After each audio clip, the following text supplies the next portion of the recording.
Pina-freeze ng Court of Appeal sa mga bank account at ari-arian ni Kingdom of Jesus Christ founder Pastor Apollo Kibuloy. Sakop ng freeze order ang 10 personal bank accounts ng pastor, 7 real property, 5 sasakyan at 1 aircraft.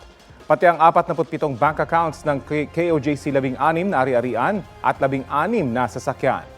Pina-freeze din ang mga account at ari-ariang nakapangalan sa Suara Sug Media Corporation na nagpapatakbo sa Sunshine Media Network International o SMNI. Gayon din ang mga account at ari-arian ng Children's Joy Foundation na itinayo ni Kibuloy. Ayon sa abogado ng pastor at ng KOJC, hindi muna sila magkokomento hanggat wala pa silang nakukuhang kopya ng freeze order. Sabi naman ng abogado ng SMNI, nirerespeto nila ang desisyon ng CA. Maghahain daw sila ng mosyon para bawiin ng CA ang utos o kay hinihiling ng temporary restraining order mula sa Supreme Court.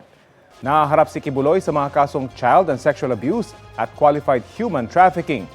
Bukod pa riyan ang patong-patong na kaso niya sa Amerika, kabilang ang sex trafficking, fraud and coercion at bulk cash smuggling. Dati na itinanggi ng pastor ang mga akusasyon. Ayon sa Police Regional Office 11, nagtatago ang pastor sa KOJC compound sa Davao City. Maingat daw sila sa kanilang mga hakbang para walang ibang madamay, kaya umapela sila sa pastor na sumuko na. Kapuso, alamin ang maiinit na balita. Bisitahin at mag-subscribe sa GMA Integrated News sa YouTube.